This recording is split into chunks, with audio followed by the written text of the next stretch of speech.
Hello, everyone, and welcome to episode 68 of Underserved. Today, we are featuring Kevin Jarnot, CIO at Uptime Institute. Let's get started. Welcome to this week's edition of Underserved, the podcast for the rest of the tech industry, where we focus on stories of tech industry leaders, their insights, and their lessons learned. And now, your host, Andrew Jelina. Thank you, Kevin, for joining us and sharing your experiences with the listeners of Underserved. Hey, Andrew. Thanks for having me. Way back when, what got you interested in technology when you were a kid? Video games.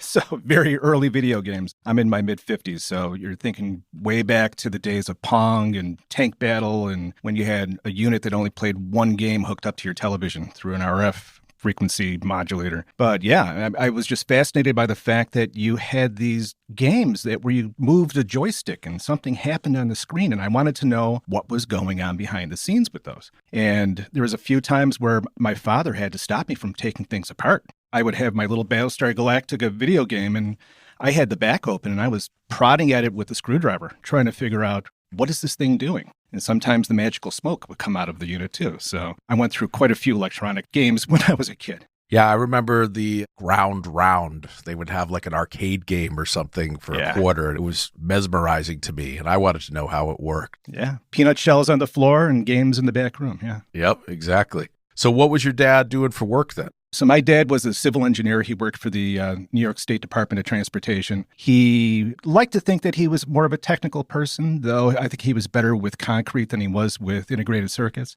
I remember back in the early 80s, he decided, I want to learn how to use computers. And he went to a local computer store, and they were selling Apple II clones. And my father just came home with one of these things. I mean, they were thousands of dollars, and we didn't have that much money, but he wanted a toy. So brought it home. He started taking classes at the local high school for how to do basic programming. And he sat there for hours writing very simple basic programs. 2 weeks later, he said, I hate this thing. Do you want it? And I said, sure, of course I want it. So that now went into my bedroom. He was not allowed to touch it anymore. I started to teach myself how to program. So you're doing like basic on this Apple II clone? AppleSoft Basic, yeah.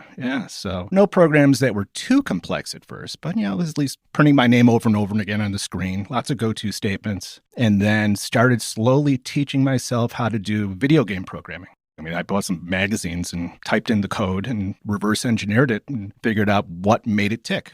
Was this like all the stuff with like sprites and figuring out if they're colliding? Not even. There were no sprites. That was a Commodore 64, I think was the first one, or a VIC-20. This was just very simple stuff. Even moving something across the screen, you had to do your own collision detection between things too. Was it like ASCII characters? I think I started off there and then figured out how to use graphics mode. Okay. Yeah, all 4 colors. And then you got a little bit into the social aspect as well, right? Yeah. So later on, I discovered these things called bulletin board systems, BBS. And I grew up in Buffalo, so I would go through local magazines, local flyers in computer stores to try to figure out, where are these bulletin boards? What are the phone numbers? And there was a bulletin board network called WWIV. I think it stood for World War IV. I don't know where they came up with that. They skipped one. Yeah, exactly. And I said, I want to do this myself. This is really cool. And the great thing about WWIV was that not only could people call you, but your computer in the middle of the night could call other computers in the network. So I now became part of this WWIV network that was worldwide. It was a very simple version of email and file transfers and whatnot. And a big part of it, too, was it was kind of a social thing, even that early in the mid-'80s. So we had get-togethers in bars and restaurants, and you got to meet some very interesting people who were into computers and bulletin board systems, including some people who were doing it for less than legal uses. And there's a long story there that I'll go into if you really want to hear it. Oh, definitely. Yeah, so I was running this computer network, and mine was more technical focused than anything, but you would share files. If you wanted the latest copy of Lotus 123, you log in, you can download it. It was probably 100K. It took about 3 hours to download back then. People were also passing around information about how to hack phones. There were these 2 guys who started a computer bulletin board on our network, and I didn't really know them at all.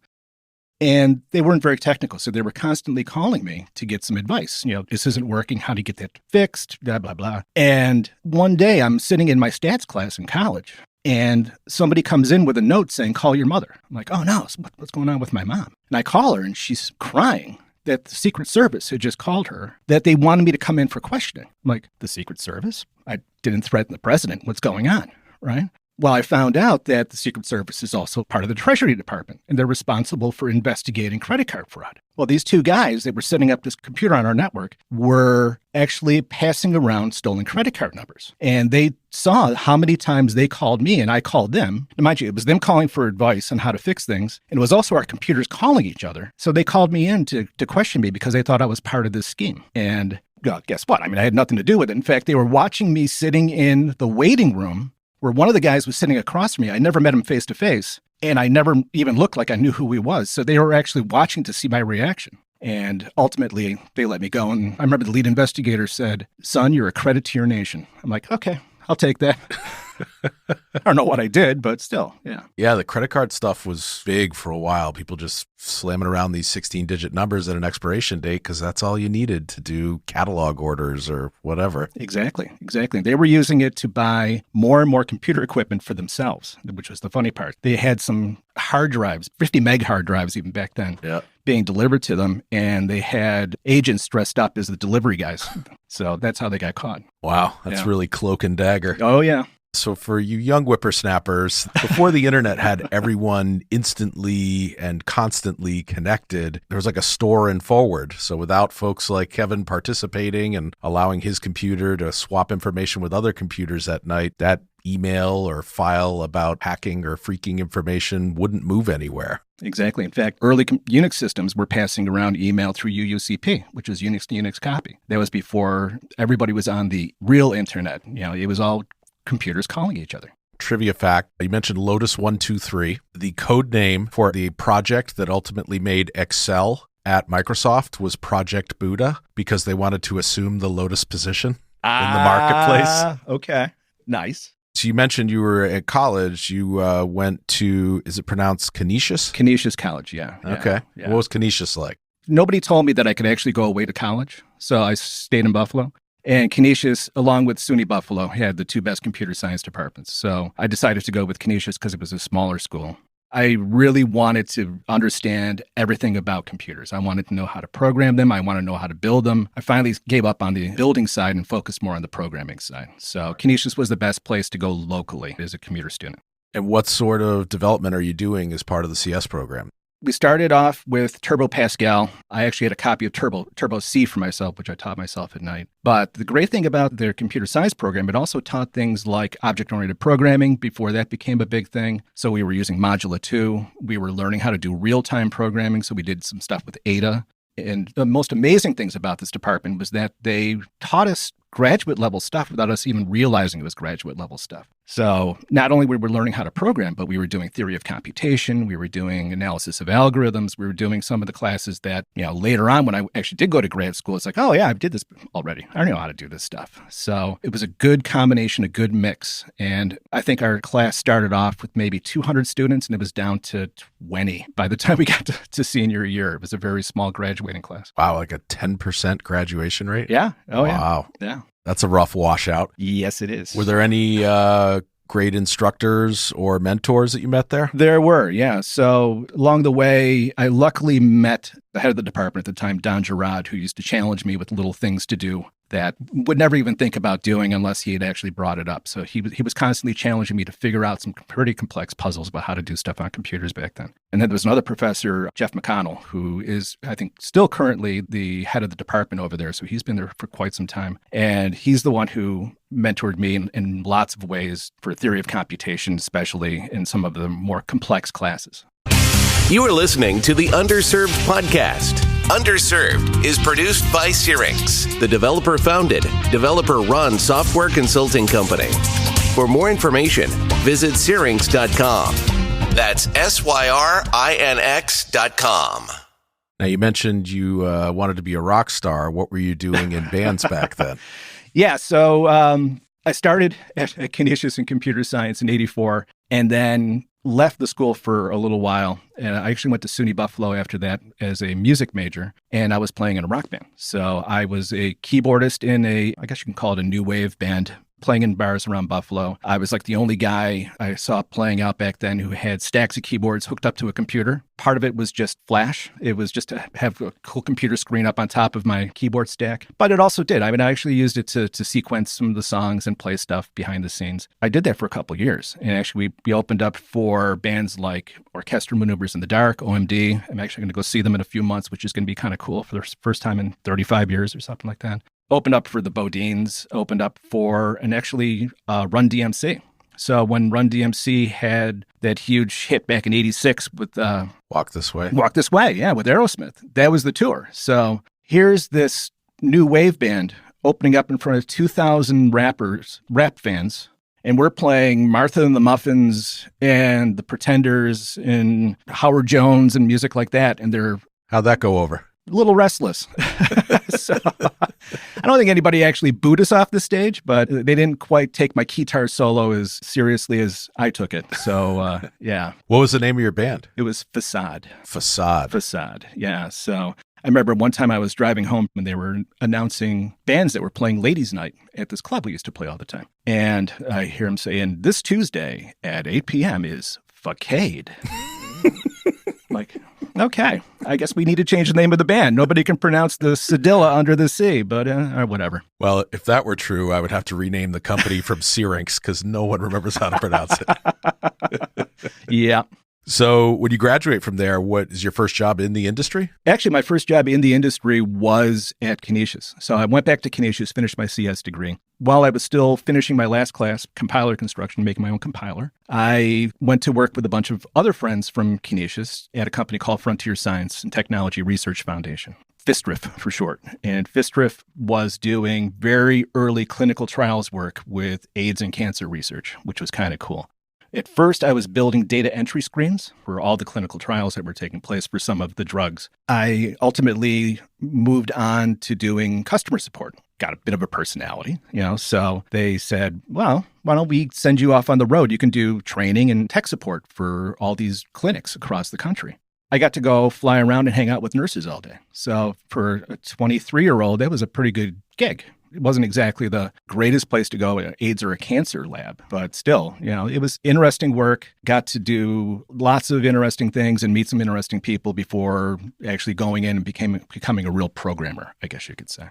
Now, to move on from there, weren't you like one of the first people in the world to put your resume on the internet? I may have been, yeah. So it was 1991, and I was about to lose my job. And I put my resume out on Usenet. For those of you who are younger than 40, Usenet were the news groups that everybody used to communicate. So it was take a bulletin board, put it on steroids, pre-web, and that's what Usenet was. And sure enough, about 2 days go by after posting my resume, and one of the programmers at a computational linguistics research lab at the University of Pennsylvania picks it up and says, "You're exactly what we're looking for." And I had one phone call, scheduled the interview, left Buffalo at 4:30 in the morning, arrived in Philadelphia, had the interview, was offered the job on the spot, drove home and started packing. Yeah. And I started the next week. That's a good gig. It was a great gig. Did you get to like a free Ivy League education out of it? Go figure. Yeah, it worked out pretty nice. So not only was I getting paid, I finally had a chance to move on out of upstate New York and go elsewhere, but I had a free Ivy League education. So after you spend a few years there, what do you decide to do next?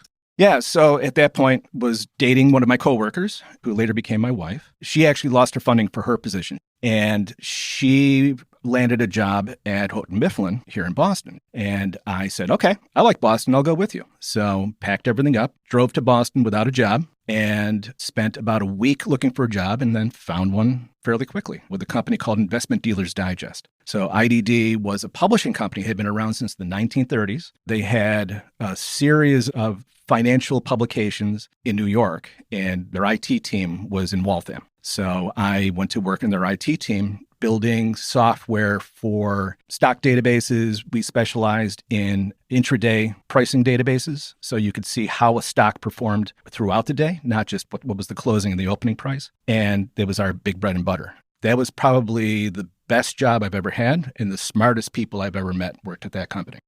Now, you had kind of a formative moment there when you decided to make an HTML version of what they were publishing. Yeah. So when I was at Penn, I was constantly messing around. I'm surprised they didn't fire me because I was always playing around with some other technologies. And when I was at Penn, there was something called Archie. And Archie was like the very first hyperlinky search thing that you could do on the internet. It didn't work great, but it worked. And I knew a little bit about markup because when I was at Penn, we did a lot of work with SGML. So when I saw that there was this new World Wide Web thing, I said, hey, I know how this markup stuff works. I can tag things. And I taught myself HTML. So IDD was actually branching a little bit more into the consumer market. And we had a flyer that would be inserted into the newspaper. And it was something called Nest Egg. And Nest Egg was a insert in newspapers in the highest income zip codes in the U.S. I got a hold of one of the issues of it, and I actually said, hey, I'm going to mark this thing up and see if I can actually come up with a web version of it. So I had a copy of Mosaic running on my Spark station at the time, and I set up whatever the simple web server was back then. It was nothing. And sure enough, I had a version of Nest Egg that you could actually interact with. And one day, chairman of the company came by and he had heard that I had made an electronic version of this Nest Egg publication. And he was blown away. He had never seen anything like that before. So the two of us worked on it together and it became a product. We actually had nestegg.itis.com was the name of the site. And that was back in the days when new websites came out. Yahoo would list the new websites of the day on Yahoo. There were days when you're like, oh my God, there's 20 new websites today. This is amazing, right? Exponential growth. Yeah, it's like, this thing's out of control.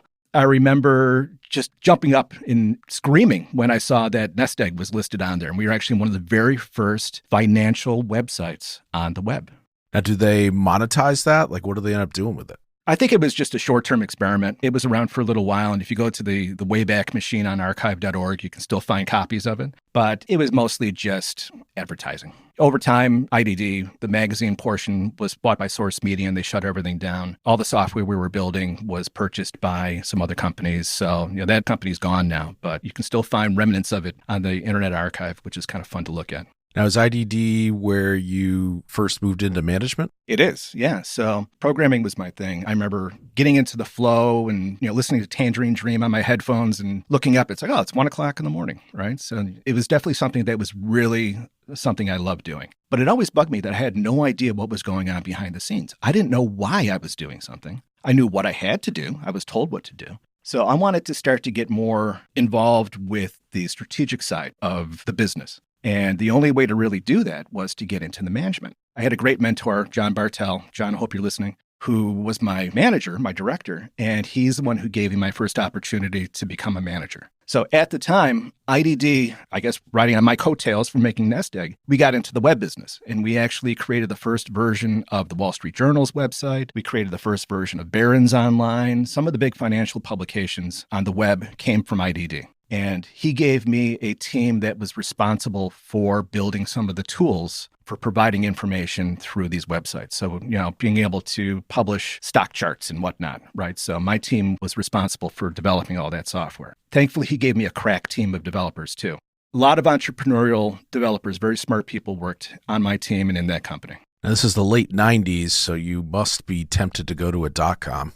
So I was at IDD from 93 to 97 and went to work for Jim Manzi at a company called NetSync. Now, for those of you who remember Lotus Corporation, made Lotus 123, it was started by a gentleman named Mitch Caper, who was one of the saints of software in the Boston area especially. Well, his second in command was Jim Manzi. Jim took over when Mitch retired, and Jim was responsible for taking Lotus away from the desktop and moving more on the network. And he was the person responsible for championing Lotus Notes, which we all know was the predecessor to just about everything that we're doing now business-wise, especially with Office 365. So when I found out that Jim was creating this company called NetSync, they brought together large companies who wanted to sell things on the web and bringing them together into a large marketplace. I thought that was an incredible idea. The commercial side of doing web work, didn't spend too much time doing that. I really wanted to investigate it. So I went to work at Nets as one of their managers. And about 2 months later, the whole company got shut down. It was traumatic because I quit a job that I loved at IDD and went to work for this company that I thought was going to be like the big thing. And I'm like looking for a job.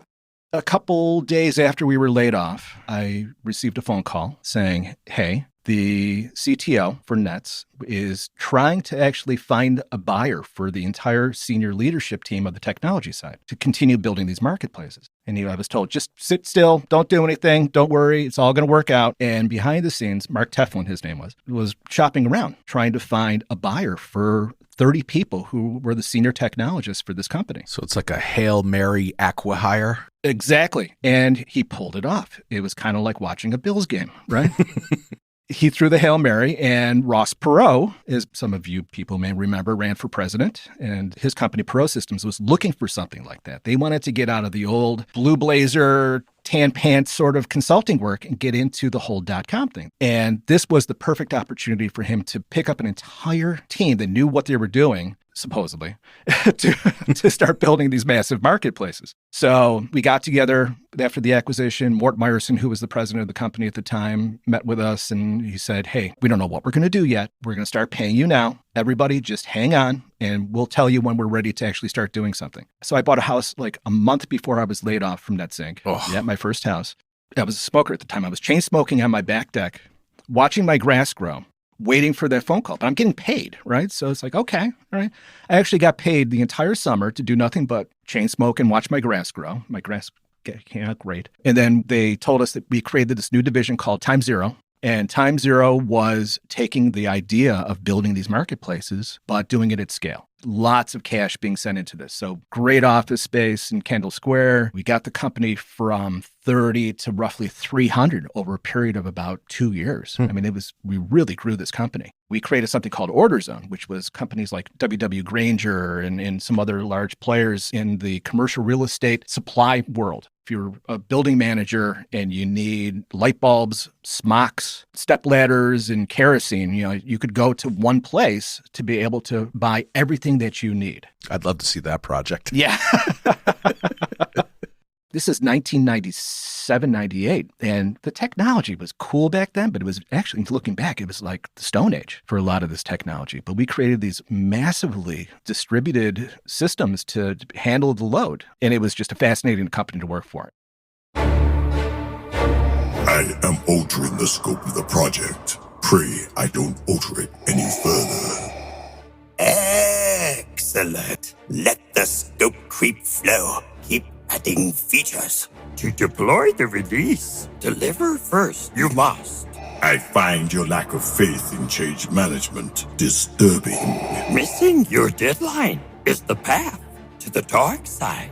If you or someone you know manages software development projects, we can help. Call the offices of Syrinx Consulting. Syrinx provides software consultants who hit the ground running to help you deliver right away. Our toll-free number is 888-579-7469, option 1. Or you can live chat with Berg at Syrinx.com. That's SYRINX.com. Syrinx is not a law office and this is not legal advice. Offer valid only in the United States. Hablamos español, pero solo un poco y no tener ni pies ni cabeza. Saludos.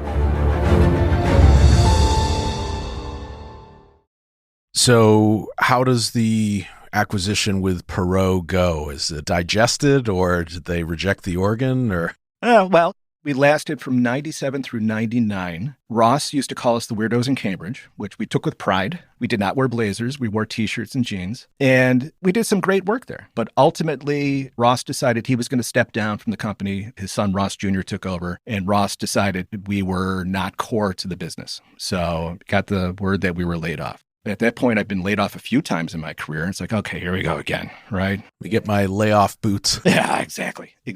And I think this is an important thing about being in the tech field is that assuming you're going to get laid off or you're not going to stay with the job for a long time, but that the next thing you're going to find is going to be better than what you had. And as long as you're preparing yourself to be able to step up, learn more, take on more responsibility, and move up that ladder, this is how you propel yourself up into the C-suite. So when I started at Perot Systems, I was an architect. Then I became a director of engineering. And then I went on to start my own company with two friends and became a CTO. I could have picked any title. CTO just seemed to be the most likely one. And once you have that title, you've established that next foothold up the mountain. This is the new floor. Exactly.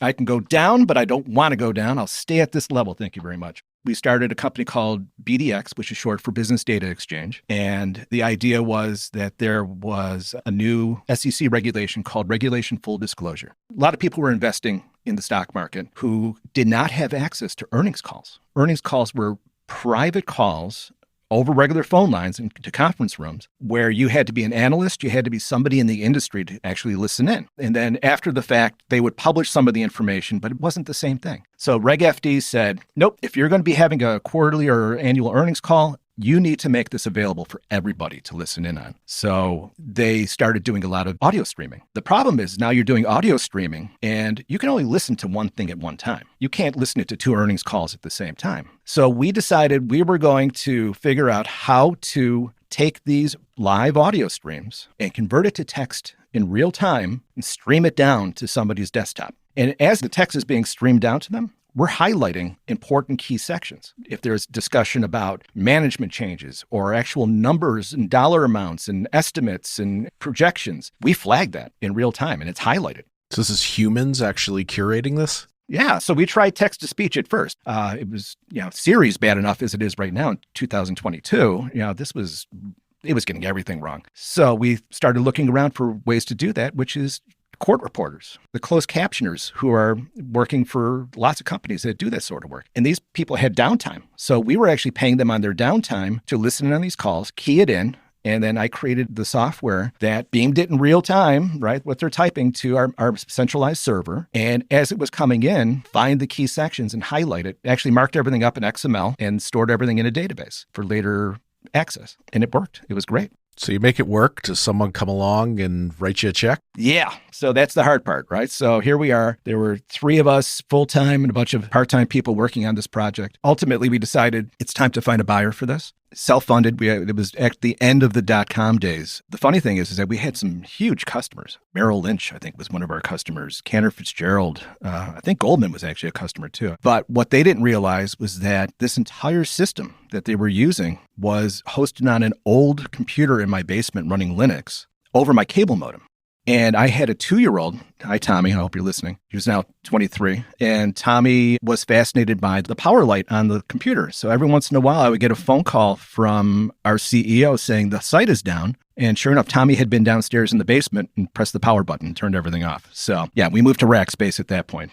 So we decided it was time to move on. We were looking for a buyer, and CCBN had a product called Street Events. And Street Events was very close to what we were doing. And they were thinking about doing something related to Reg FD. It was just a perfect match. So CCBN was actually a division of Thomson Reuters. So I like to say we sold the company to Thomson Reuters.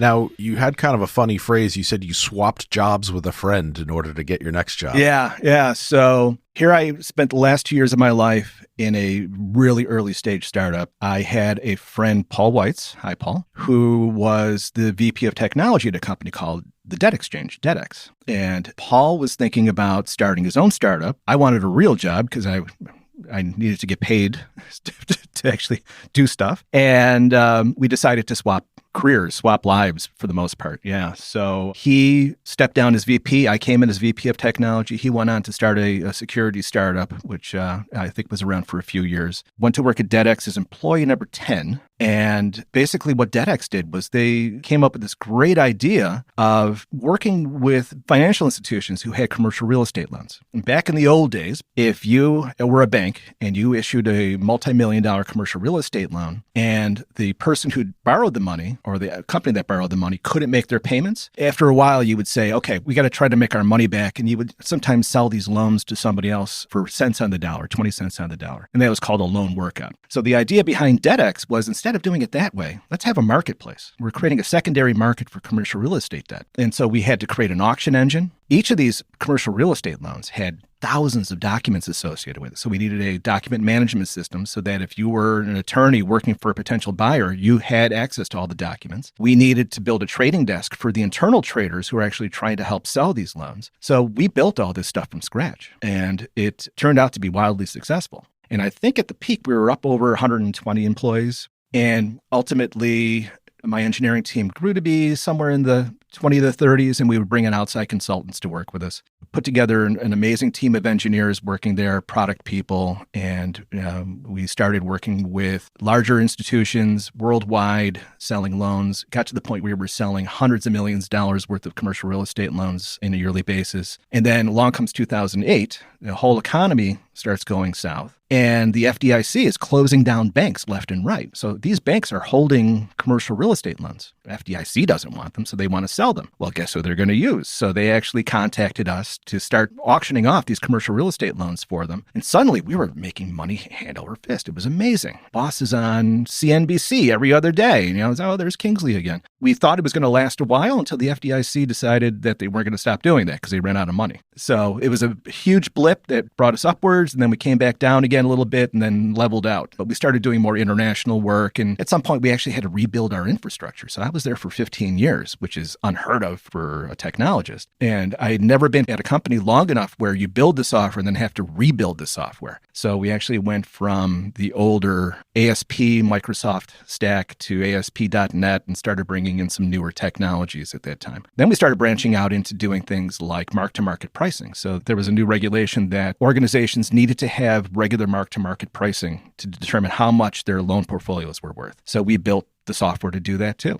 We were suddenly pricing trillions of dollars worth of loans on a monthly basis. So we built out a whole data analytics side, data science side of the organization too. Well, the data analytics and data science ends up coming in handy in your next role, right? Yeah, that's right. So I was at DebtX for over 15 years, and then, hey, it's time to do a startup again. Started poking around on the web, went on some interviews, and then ultimately I got a very strange request to meet from a company in Cambridge. And it was strange only because they were using the software. It was kind of an AI software to schedule the meetings, and I could never quite get this thing to respond to me correctly.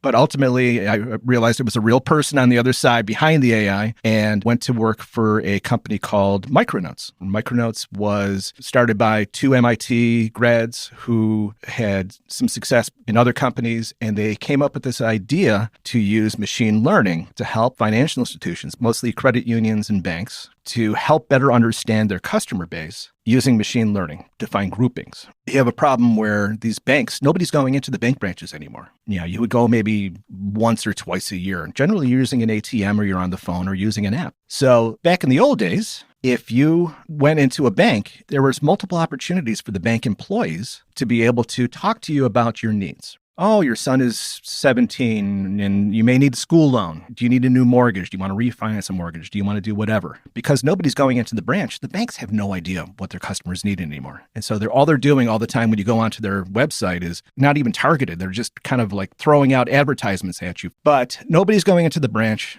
Let's figure out a way to help the banks better understand their customers and be able to really have solid leads on how to upsell and cross-sell their current customer base. So what we would do is we would get a feed of all the information about a bank's customers, and we knew what they had done, what their balances are. We knew what types of loans they had, what types of services they were using through the bank. And we would find groupings within the bank. Okay, this person kind of looks like that person. This person just refinanced their car. Maybe that person wants to refinance their car that looks like them, right? You're using machine learning to do so. And what we would do is use that data to embed a little questionnaire within their online or mobile banking session to be able to say, hey, it looks like you might be in the market for refinancing your car or financing a car or refinancing your mortgage. And then if yes, we can take them down a series of questions and generate a hot lead back to the bank to say, call this person now. They just told us they want a mortgage. So we worked on that for a couple of years, went from just a handful of banks and credit unions to over 100 by the time I left there. And it was a truly fascinating, enjoyable experience. Great coworkers and some interesting technology. Now, you had met a bunch of folks from 451 Advisors. How are they involved in the next step in your career? Yeah, so let's think way back to when I was working at IDD. I made some good friends there, and I met some very smart people. And I kept in touch with them over the years. Yeah, we would go out, have drinks every once in a while. We would at least catch up, networking. It's so important to network as part of your career. I repeat that over and over again for everybody listening. It's worth it. It's worthwhile. So I had kept in touch with some of these people over the years. And actually, 451 Group was a kind of a competitor for Gartner Group. They acquired the Yankee Group years before. They were doing a lot of work as analysts and doing all kinds of other stuff too. So they were analysts and publishing reports and thought leaders and... Yeah, so it was much like Gartner and Forrester. They would generate reports about certain sectors, different products, different sectors of the economy. My friend Kieran, he was the CIO for 451 Group. Martin McCarthy, who was the CEO at IDD, Chris Hill, and a bunch of other people that I worked with back then at IDD, all stuck together over the years on and off, and were working together at the 451 Group. And, there were a few times where I actually went in and we were entertaining the idea of me coming on as CTO or something like that. Never happened, but I still stayed in touch. And one day I reached out to Kieran and he said, hey, we're actually just sold the majority of the company to S&P. So what used to be the 451 Group Advisors is now the S&P Group Advisors. And they're retaining one small part of 451, which is this company called Uptime Institute. And they didn't have anybody in a senior leadership role on the technology side because the CIO for Uptime went off to business advisor and they needed somebody to put together a 3-year plan. Nobody had really been thinking about it for a while. So I came on as a consultant, worked there for a while, put together a pretty detailed 3-year plan for them, and ultimately was offered the role of CIO at the company. And it's kind of a misnomer because when you think CIO, you're mostly thinking back office stuff and whatnot. This is a combination of CIO and CTO. So I came on as CIO last October. And right now we just went through a phase where we brought in a new partner and we have a cash infusion. So now we're starting to grow the company again, which is an incredibly fascinating thing to do. Private equity injection. Exactly. So Uptime, their reason for existence is data centers. There's a tier certification that most data centers go through, tiers 1 through 4, about how well you can handle downtime and how well your electrical systems are set up and all these different things. How many 9s you have. Exactly. And that tier certification comes from Uptime Institute. And Uptime is also a thought leader in the data center industry. We do education, we do training, we do everything related to data centers. And you would think that this is something that is going away because everybody's moving to the cloud. Oh, the cloud is all data centers. So our customers are now companies like Microsoft and Meta and Google and but it's also companies like Walmart. Walmart's got one of the largest computer networks in the world. Lots and lots of work across the world. And we're actually doing work in every region of the world these days. In fact, more in areas like Saudi Arabia and whatnot than we are in the US, but that's even starting to go back up again. I've been with Uptime now since October as CIO, starting to put together new infrastructure, some new products, lots of greenfield development, which is, for all you computer geeks, you know how much fun it is starting from scratch with something. So lots of interesting things to look forward to over the next few years. Very cool. Yeah. Now, when you're away from keyboard, I know you do a little traveling, and I saw on LinkedIn that you were involved with the Boy Scouts and some fundraising for JDRF. Do you want to talk about any of those? Sure, yeah. So for years, my son was a Cub Scout and then a Boy Scout, so I was a Scout leader. I was a Scout when I was a kid until I was kicked out for kind of beating up the Scout leader's son, but we don't talk about that. So I'm kind of making up for my childhood. There's an NDA surrounding this settlement. Yeah. So I spent a good 5 or 6 years as a Scout leader. And the funny thing is that a lot of the things I had to teach my Scouts, I didn't know before I read about it in a book on the train ride home from work before I had the Scout meeting. So there was a lot of just-in-time training with my Scouts, but they did win all kinds of different competitions, which is great. And then for a few years, I took part in triathlons to raise money for juvenile diabetes, which was incredibly important. Being able to do something like that is something I never thought I could do as a asthmatic computer geek as a kid. So I spent years doing that. Now I'm spending lots of time trying to get my pandemic weight to go away. Amen. Yeah, I'm sure I'm not the only one. Kevin, thank you so much for coming down and sharing with the listeners of Underserved your stories and experiences. Yeah, thank you. It's been a pleasure being here. And we'll talk to everyone soon on the next episode of Underserved. Thank you for listening to the Underserved podcast. For more information on the topics discussed and for show notes, visit the show website, underserved.fm. And please be sure to rate, like, and subscribe to Underserved on Apple Podcasts, Google Play, Spotify, or wherever you listen to podcasts.